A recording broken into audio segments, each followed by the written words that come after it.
Hello and welcome back to the Nasty Metal Productions channel here at YouTube, and welcome to another Album of the Week video. This is episode number 224. Today I am here to celebrate the 20th anniversary for Evil Never Dies, the classic debut album from Joel Grind's iconic Toxic Holocaust. Originally released on October 1st, 2003 via both Witches Brew on CD and Nuclear War Now Productions on vinyl. Then much later reissued through Relapse Records when Joel signed with them back in 2008 for the An Overdose of Death album. So with all that said, let's begin. Based out of the city of Portland, Oregon, Joel Grind formed Toxic Holocaust in 1999 merely as a one-off one-man band project, with releasing one demo titled Radiation Sickness, before neglecting it in 2000 to join various other bands. But prior to even forming Toxic Holocaust, Joel Grind played in two other bands full-time. One was Grave Mistake, a hardcore / death punk band from Maryland, and the other being The Rapists. Yeah, that name will definitely fly today. Sarcasm, folks, if you don't know what to tell the difference. A hardcore punk band heavily influenced by Discharge and GBH. Joel would resurrect the name in 2001 and started recording lots of new material in his bedroom, a method that took place in the recording of every album released prior to An Overdose of Death. With the now resurrected Toxic Holocaust, he would take part in the split release in 2001 with Oprashinki. Hope I pronounced that correctly. Then releasing the Critical Mass demo in 2002, which I remember downloading back in 2010 when I began getting into them. Then he would take part in another split release in the same year of 2002 with Holocaust, another release I remember downloading back in 2010.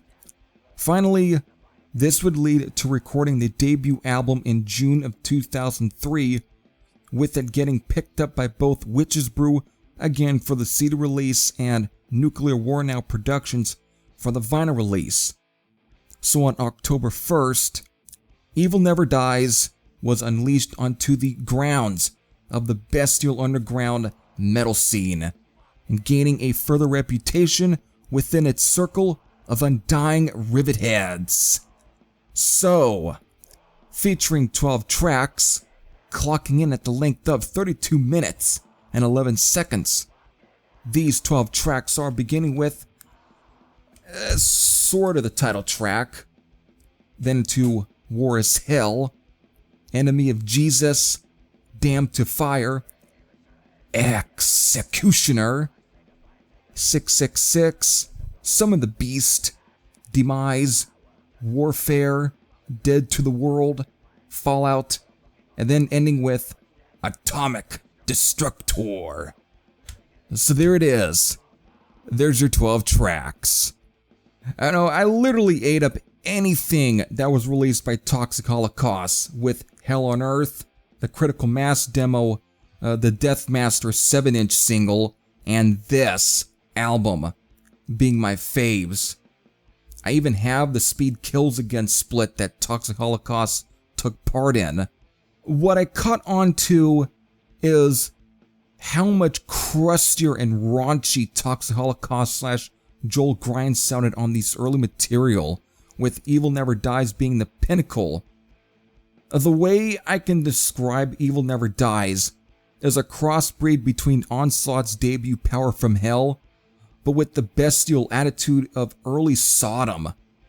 There is some punk influences, but not to the level extent that is felt on starting with the follow-up album, Hell on Earth. But even with the sound still being raw and filthy, you can start to hear Joel further develop his songwriting, making the song seem more catchy, that would also be further expanded upon with the later albums. But again, still retaining much of that vileness and rigid qualities that made the really early stuff so infectious.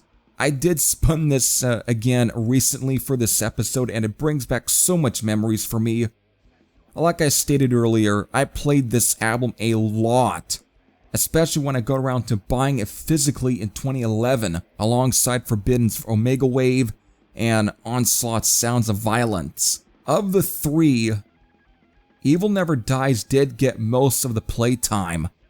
Just from the opening intro, Evil Never Dies, which is total Sodom/Venom worship in its ethereal demonic atmosphere, 'cause it's pure evil.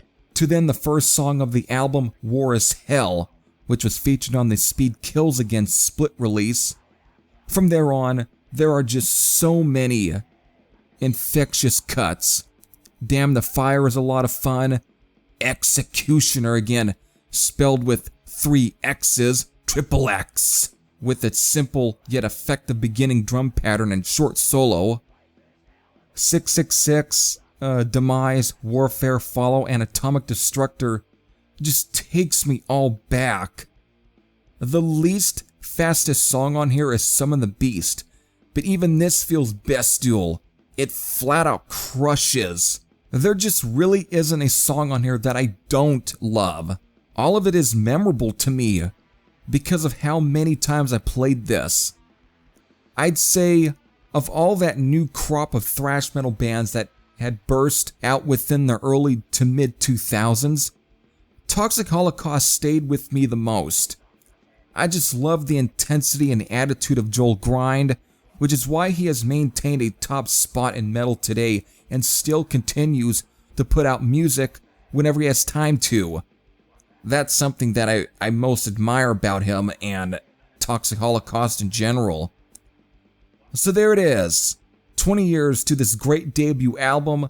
So for those who has listened to this album, just like me, if you have any thoughts, whether they are positive or negative, you can leave them all in the comment section below. But if you haven't, then you'll be damned to fire. With all seriousness, do check this one out. So with that, this is Heavy Thrasher saying I'm out, and I'll see you all later. Take care, everyone.